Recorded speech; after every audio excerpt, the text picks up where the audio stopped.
हाँ उसके बाद बर्कले हार्टले विधि, ये परासरण दाब क्या कि बर्कले हार्टले, सही से पहले देख लो चित्र बन कैसा है, आएगा तो तुम्हें गड़बड़ लगेगा ना, कैसा हो गया।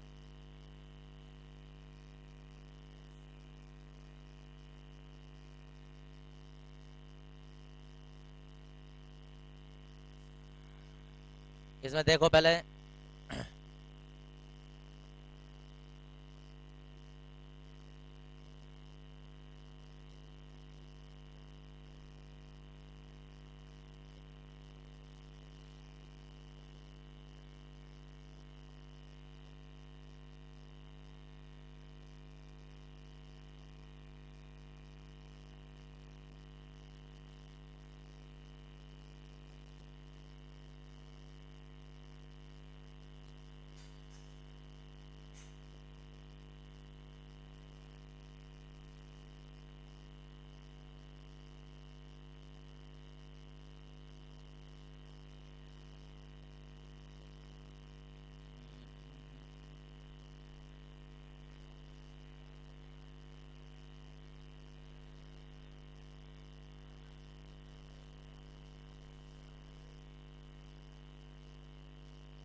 देखते रहो इधर जरा, एक मिनट अभी बोलो मत।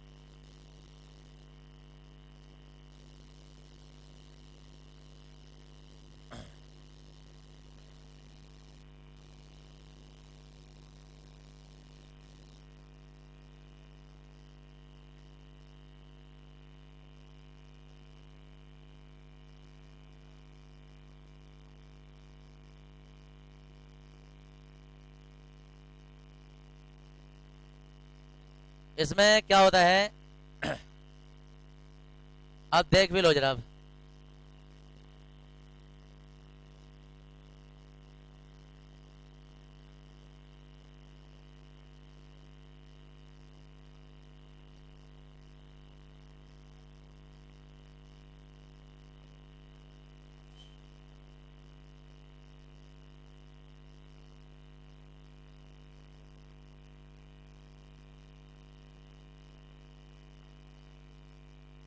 कॉपर फेरोस साइनाइड, ये होता है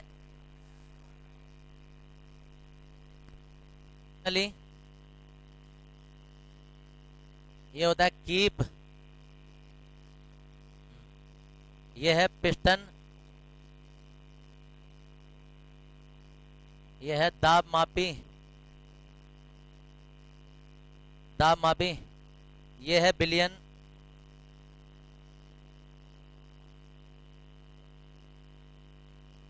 ये भी बिलियन, और ये है बिलायक।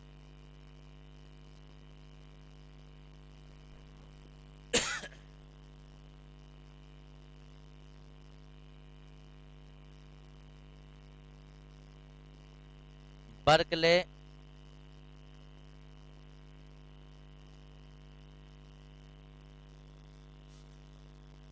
अब इस विधि का प्रोसीजर सुन लो भाई कि ये विधि कैसे करती है, इस विधि में होता क्या है,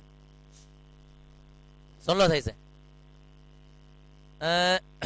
सबसे पहले ये पूरा का पूरा एक पात्र होता है, ये पूरा का पूरा पात्र, इस पात्र को कोई ये ना समझे कि ये डिवाइड हुआ हुआ है पार्ट में, अलग अलग पार्ट में डिवाइड हुआ हुआ है, ऐसा नहीं है, ये पूरा एक टैंक है, पूरा एक टैंक है।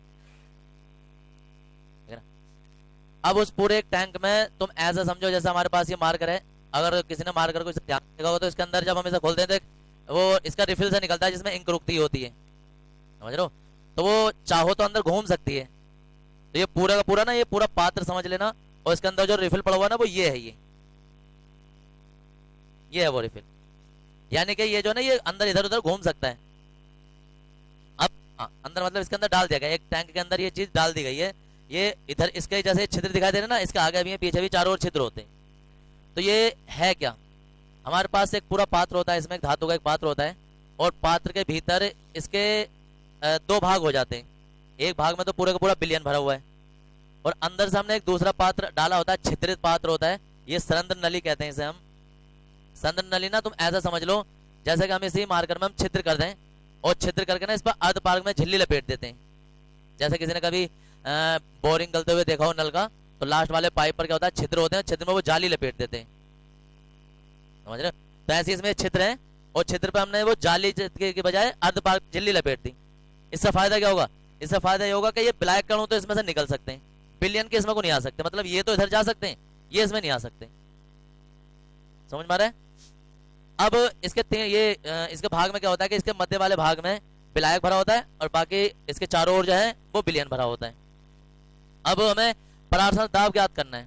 परावर्तन दाब ढंग से देखो समझो, यहाँ से तुम्हारी क्रियाविधि शुरू होती है।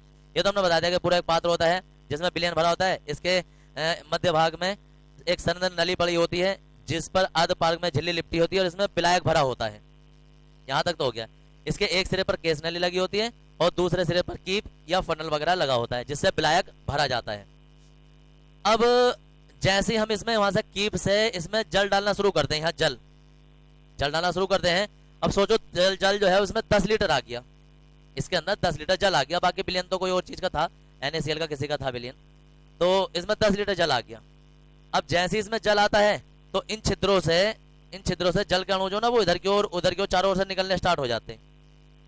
तो जब निकलने स्टार्ट हो जाते हैं ना, तो ये केस नली का ये जो तल था ये वाला, ये अब नीचे को जाने लगेगा। कभी तुम देखोगे तुम्हारा जो जैसे मार कर सोचो यहाँ तक भरा हुआ है, हम यहाँ नीचे से छेद कर रहे हैं इसमें, यहाँ से पानी जो नीचे से निकलने लगे तो ये नीचे को आने लगेगा। जैसा रिफिल खाली होता हुआ आता है ऐसे ही। तो जैसे हमने इसमें पानी भरा था तो यहाँ तक था इसका तल, लेकिन जैसे ही इसमें से अणु जो है वो निकलने स्टार्ट हुए इधर को चारों ओर को, तो ये तल जो ना धीरे धीरे नीचे गिरते गिरते ऐसा आने लगता है। तो जब सरंध्र नली में विलायक भरा जाता है तो केस नली में जल का तल जो है वो या विलायक का तल जो वो नीचे गिरने लगता है। अब हम कहेंगे यहाँ से जैसे जल नीचे को जा रहा है तो हम कहेंगे जल के अणु जो ना वो इधर उधर जाने स्टार्ट हो गए, मतलब विलायक अणु जो है वो अर्ध पार्क में झिल्ली द्वारा निकलने लगे हैं। लेकिन हमें निकलने से रोकना है क्योंकि हमें परावर्तन दाब निकालना है। तो क्या करेंगे, ठीक उसी टाइम जब ये अणु निकलने होंगे ना, हम ऊपर से पिस्टन से दबाएंगे इसे, पिस्टन से दबाएंगे इसे। तो जो ये अणु ऐसे बाहर निकल रहे थे, इसमें से जल के अणु ऐसे करके बाहर जा रहे थे, इधर से जा रहे थे इधर की ओर, तो वो धीरे धीरे दबाते रहेंगे और एक स्थिति ऐसी आएगी कि ये जो अणु इसमें गए थे ना वो इसके अंदर वापस आने लगेंगे। जैसे कि हमारे सोचो कि 1 लीटर जल चला गया तो अब वो जल जो धीरे धीरे इसके अंदर आने लगेगा। जैसे ही जो जल गया था वो इसके अंदर आने लगेगा तो इसका तल भी धीरे धीरे बढ़ने लगेगा और इसे तब तक दबाएंगे जब तक कि अपनी प्रारंभिक अवस्था में नहीं आ जाता जहां ये पहला था जब हमने जल भरा था। तो हम इसे तब तक दबाते रहेंगे जब तक कि विलायक का तल अपनी प्रारंभिक अवस्था में नहीं आ जाता। ठीक उसी समय दाब मापी में दाब देख लेंगे कि हमने कितना दबाया था और वही परावर्तन दाब है। तो क्या था कि सिंपल से एक तरीका था, हमारे पास एक पात्र था, पात्र में तुम ऐसा समझो उसके 2 भाग हैं, एक भाग में तो बिलियन भरा है, दूसरे भाग में विलायक भरा है। जैसे हम केस नली द्वारा, याद रखना विलायक बाद में भरा जाता है, अगर तुमने पहले विलायक भर दिया ना तो वो तो पहले निकल जाएगा। तो बिलियन पहले से भरा था, विलायक हमने बाद में डाला तो शुरू में तो हमें पता चल गया कि हमने 10 लीटर डाला, ये हमारा निशान बन गया।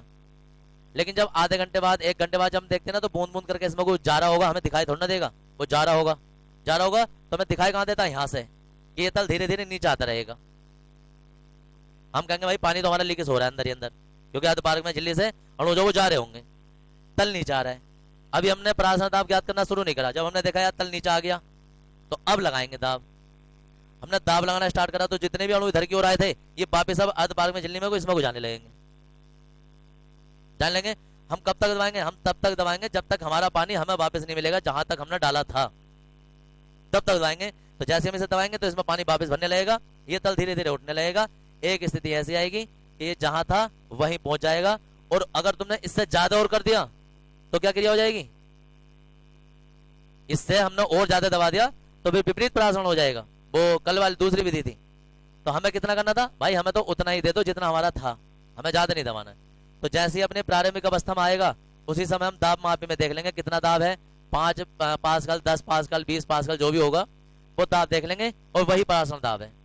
तो इस विधि का प्रयोग किसी भी विलयन का, किसी भी विलायक का परासरण दाब ज्ञात करने के लिए किया जाता है, परासरण दाब ज्ञात करने के लिए किया जाता है। तो इस तरीके से पूरा तुम्हें चित्र बनाना है और वही हिंदी लिखनी है, लगभग आधे एक पेज में हिंदी जाएगी इसकी, फिर इसका आर्टिकल है। याद रखना 3 चीज आएंगे एग्जाम में। बर्कले हार्टले विधि का सचित्र वर्णन कीजिए, बर्कले हार्टले विधि का परासरण दाब ज्ञात करने का व्यंजक स्थापित कीजिए, या कीजिए कि परासरण दाब एक अणुसंख्या गुण है, तो वो भी हम सिद्ध करेंगे। 3 तरीके से क्वेश्चन आता है इसमें, और तीनों तरीके से हमेशा 3 नंबर और 5 नंबर में ही आता है। हाँ, चित्र बना लेंगे पहले, और ये एग्जाम के लिए, हमारे प्रैक्टिकल के लिए भी इंपॉर्टेंट होता है, क्योंकि ज्यादातर लोग यही बना ले जाते हैं इसमें भी चित्र से, अच्छे तरीके से। तो बना लेंगे इसे जरा।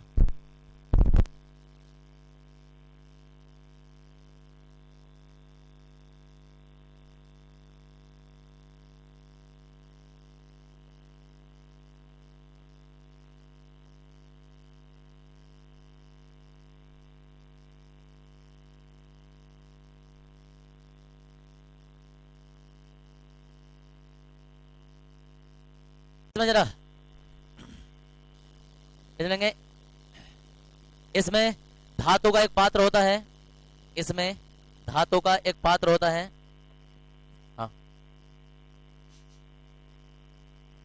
इसकी रचना क्रियाविधि एक साथ चल रही है सब। इसमें धातु का एक पात्र होता है,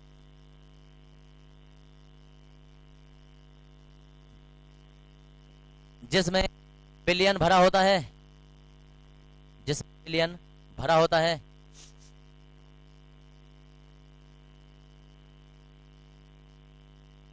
विलयन भरा होता है। इस पात्र के एक सिरे पर, इस पात्र के एक सिरे पर, एक सिरे पर पिस्टन तथा दाब मापी, पिस्टन तथा दाब मापी लगे होते हैं।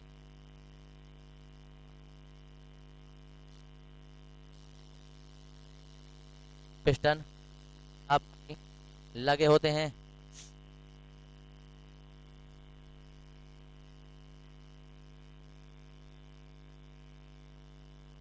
लगे होते हैं भीतर, इस पात्र के भीतर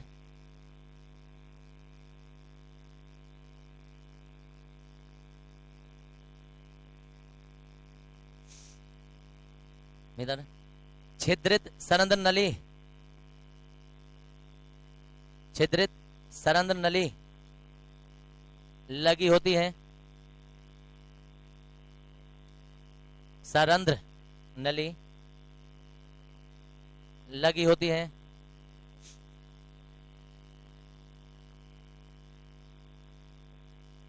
जिस पर कॉपर फेरोसाइनाइड, जिस पर कॉपर फेरोसाइनाइड की अर्धपारग में झिल्ली, जिस पर कॉपर फेरोसाइनाइड की अर्धपारग में झिल्ली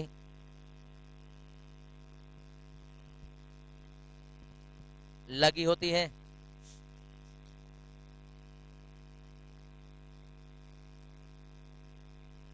इस फुल स्टॉप लगा लेंगे। इस सरंध्र नली के, इस सरंध्र नली के एक सिरे पर कीप, एक सिरे पर कीप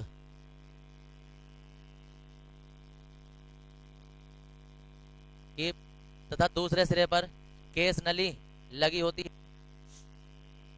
एक सिरे पर कीप तथा दूसरे सिरे पर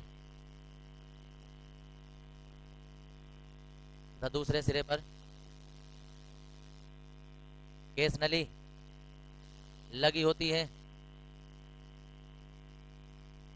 केस नली लगी होती है। फुल स्टॉप लगा लिखेंगे। जब सरंध्र नली में विलायक भरा जाता है, जब सरंध्र नली में विलायक भरा जाता है,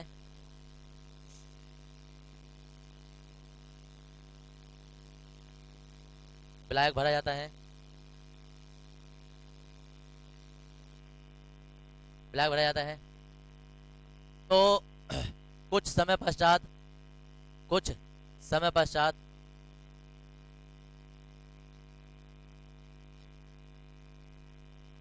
विलायक का तल, कुछ समय पश्चात विलायक का तल, तो कुछ समय पश्चात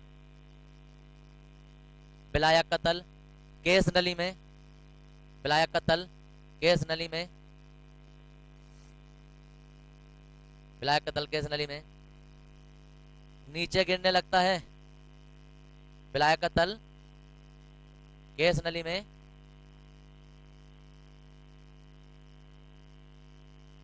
विलायक का तल गैस नली में नीचे गिरने लगता है, गिरने लगता है। अब पिस्टन द्वारा, फुल स्टॉप लगा लेंगे, अब पिस्टन द्वारा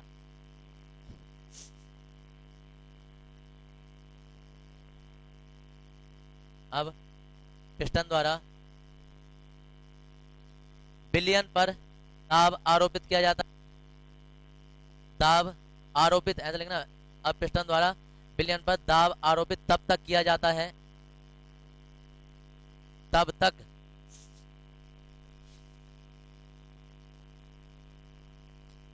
किया जाता है, जब तक,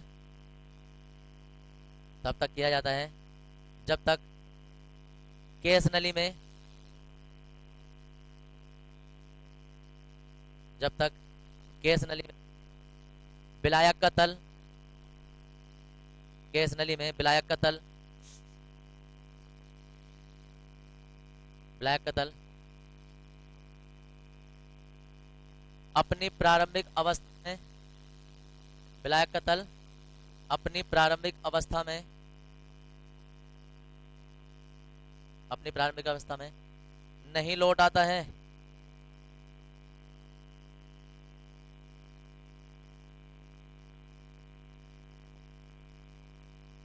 इस आरोपित दाब को, इस आरोपित दाब को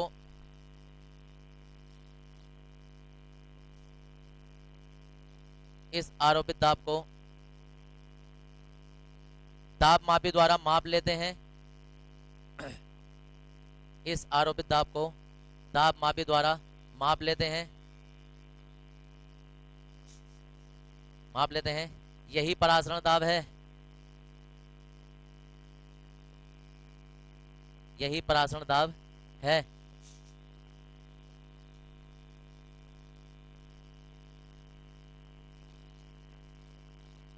इसके नीचे हेडिंग आ जाएगा तुम्हारे पास व्यंजक, और देखो जरा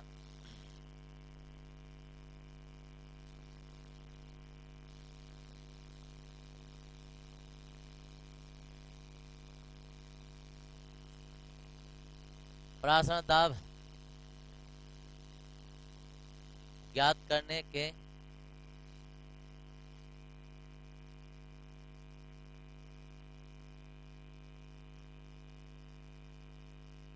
निम्नलिखित नियम है।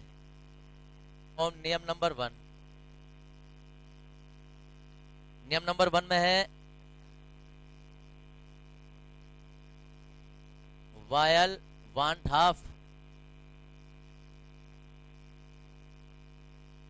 का नियम।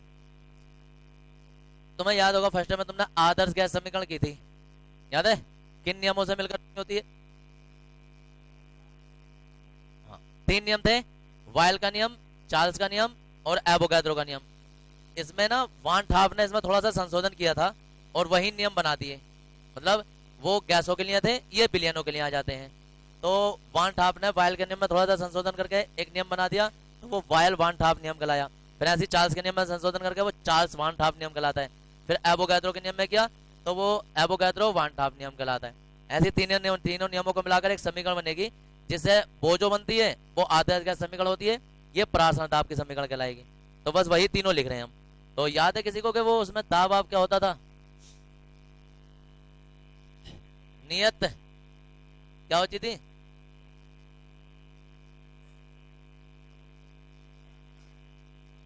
उसमें गैसों का हुआ करता था, यहाँ बिलियन का होगा।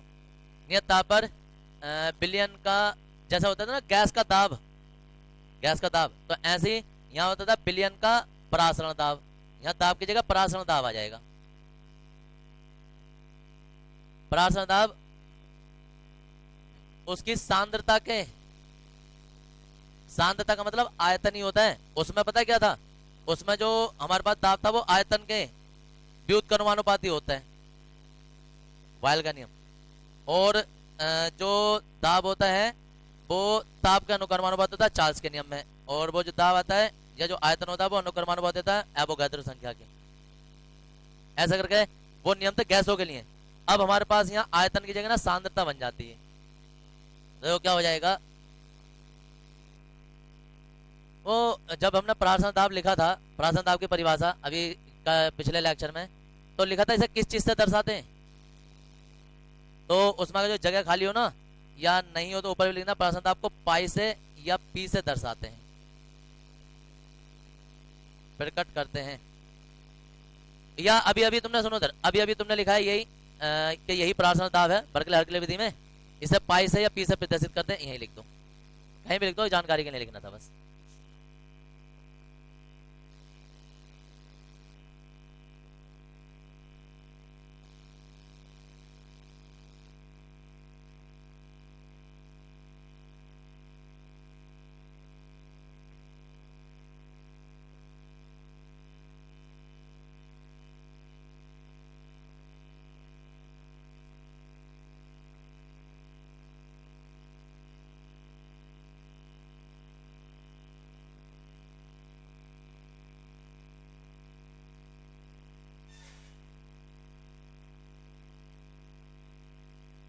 देखो क्या हो गया ये, अरे सुन लो इधर, परासरण दाब पाई से या पी से दर्शाते हैं, तो हम पाई से लिख रहे हैं क्योंकि पी सामने बास दाब दर्शा रखा है इसलिए।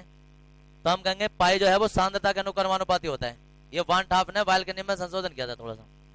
तो परासरण दाब सांद्रता के अनुक्रमानुपाती होता है, लेकिन सांद्रता का मान क्या होता है कि किसी बिलियन में उपस्थित या 1 लीटर बिलियन में उपस्थित या बिलियन में उपस्थित विलय के मोलों की संख्या को सांद्रता कहते हैं। हमने क्या किया, विलय की मात्रा सांद्रता किसे कहते हैं कि कोई हमारे पास जल था, हम उसमें जितने भी विलय की मात्रा डालते रहेंगे वो उसकी सांद्रता बनती रहेगी। तो क्या था कि किसी बिलियन में उपस्थित या बिलियन के आयतन में उपस्थित विलय के मोलों की संख्या को उस बिलियन की सांद्रता कहते हैं। सांद्रता को इंग्लिश में कंसंट्रेशन कहते हैं, इसलिए सी से दर्शाते हैं इसे। तो सी बराबर ना, सी का मान जो है वो एन अपॉन बी होता है। एन मोलों की संख्या है, बी आयतन है, लेकिन हम एक मोल के लिए निकालने हैं तो एन बराबर 1 आ जाएगा। तो एन बराबर जब हम यहाँ 1 लगाएंगे तो सी बराबर क्या आ जाएगा, 1 अपॉन बी। 1 अपॉन बी यहाँ लगा देंगे तो फाइनली हमारे पास पाई अनुक्रमानुपाती 1 अपॉन बी मिल जाएगा, समीकरण नंबर 1। इसके बाद जो है वो अगला नियम आएगा तुम्हारे पास, सेकंड नियम, और वो आ जाएगा चार्ल्स वान ठाफ का नियम। चार्ल्स वान ठाफ का नियम, अब देखो ये नियम क्या कहता है, ये नियम ये कहता है कि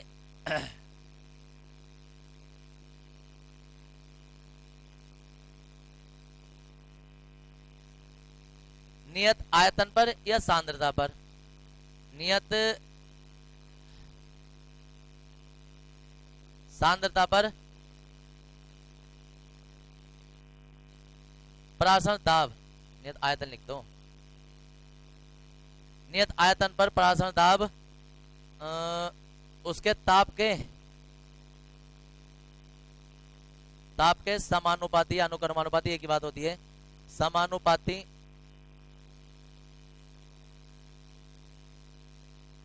होता है। क्या बोल रहे हैं हम ये कह रहे हैं कि ये जो परासरण दाब है ये ताप के अनुक्रमानुपाती हो जाएगा। समीकरण नंबर हो जाएगी 2। पहली समीकरण आ गई है ये, दूसरी समीकरण आ गई है ये। अब तीसरा नियम आने वाला है हमारे पास, कौन सा, इसमें नाम उल्टा होता है, वान ठाफ पहला आता है, एवोगैड्रो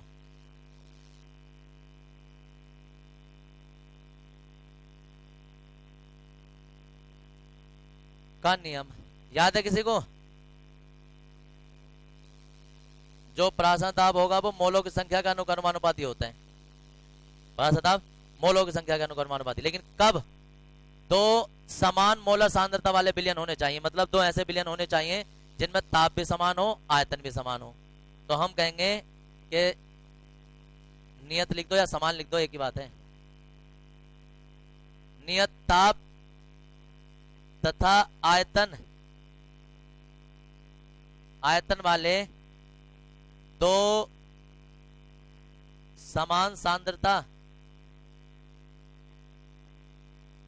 वाले बिलियनों में मोलों की संख्या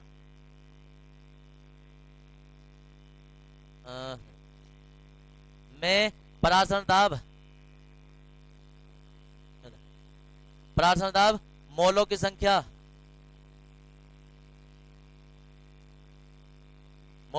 के अनुक्रमानुपाती होता है। लिख देना, अनुक्रमानुपाती होता है।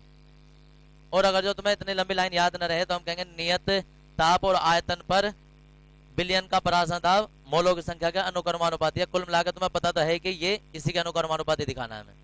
समीकरण नंबर आ जाती है 3। ये समीकरण 1 है, समीकरण 2 है, समीकरण 3 है। क्या होता है अगला स्टेप? भूल गए? क्या करेंगे?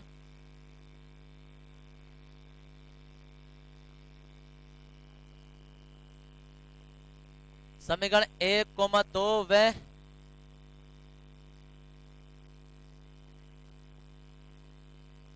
3 को मिलाने पर क्या बनेगा? पाई देखो अनुक्रमानुपाती है किस किस के? एक तो 1/b के, t के और ये n के। ये आ गया। अनुक्रमानुपाती हटा देंगे और जी कोई एक नियतांक लगा देते हैं।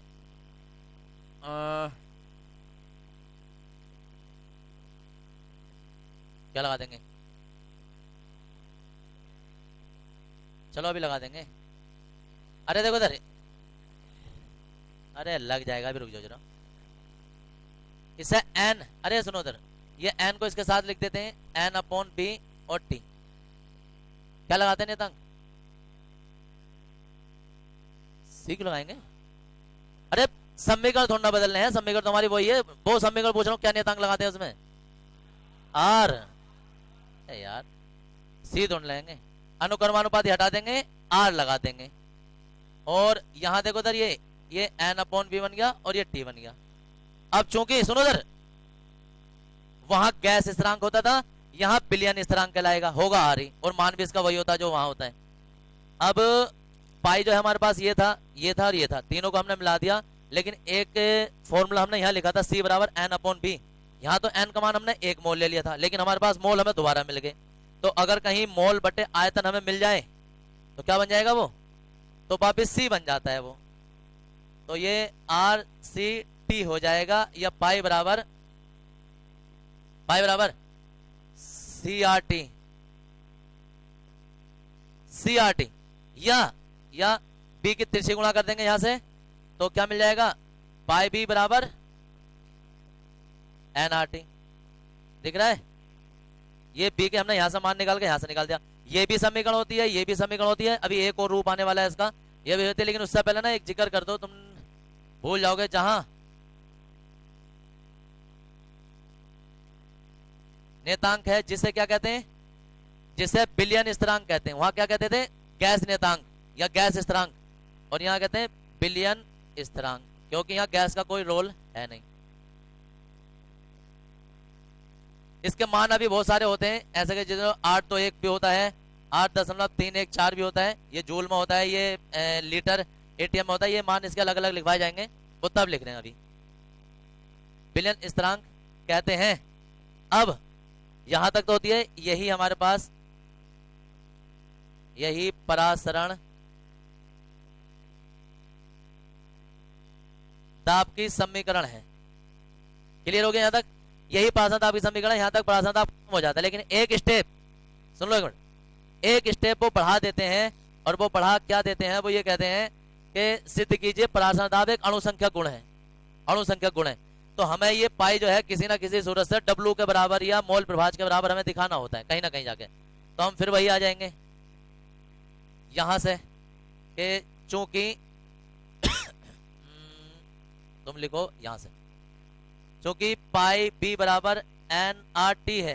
कोई एन का मान बताएगा मोलों की संख्या को कैसे लिखते हैं?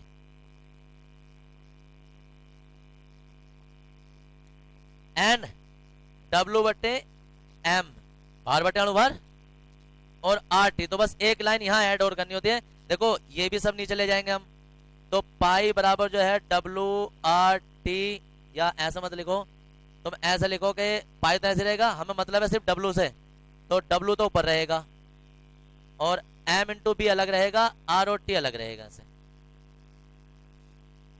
ये भी एक फॉर्मूला ही है, न्यूमेरिकल में जरूरत पड़ती है इसकी, कि आर और टी के मान उन्होंने ताप दे रखे होंगे, हमें बी का मान, वही नियम अभी भी लगेगा। अगर एमएल मिलेंगे तो यहाँ 1000 से गुणा करेंगे, लीटर में चल रहा है तो अभी ऐसा ही है, ये यहाँ लीटर में है ये अभी, ताकि 1000 की गुणा नहीं है। अगर यहाँ एमएल में ले रहे तो 1000 की गुणा कर देंगे।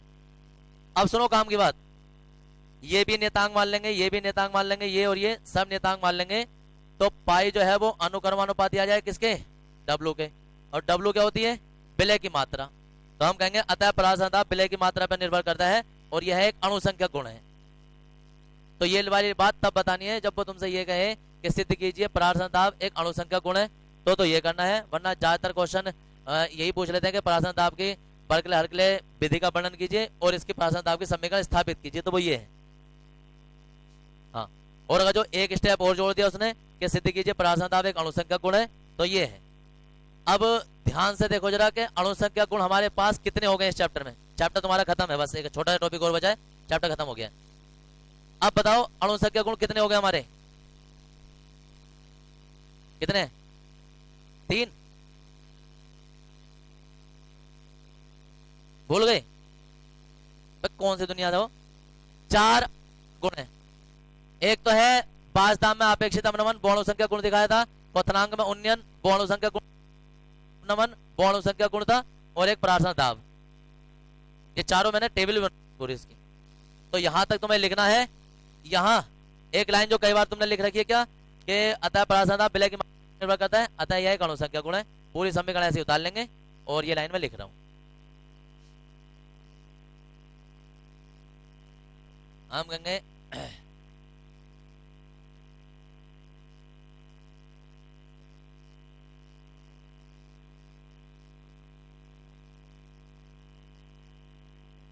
पर इस प्रकार परासरण दाब विलय की मात्रा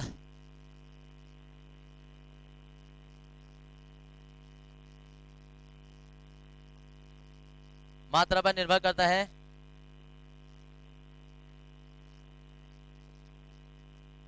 अतः यह एक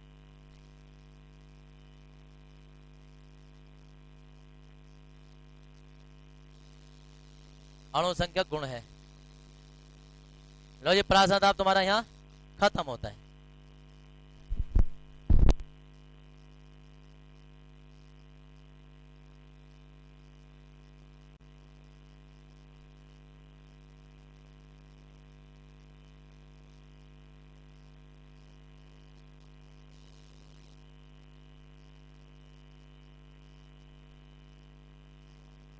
वायल अलग वैज्ञानिक थे, वान ठाव अलग थे। दरअसल वान ठाव जो है ना वो बिलियनों के लिए जाने जाते, और वायल जो वो गैसों के लिए जाने जाते हैं।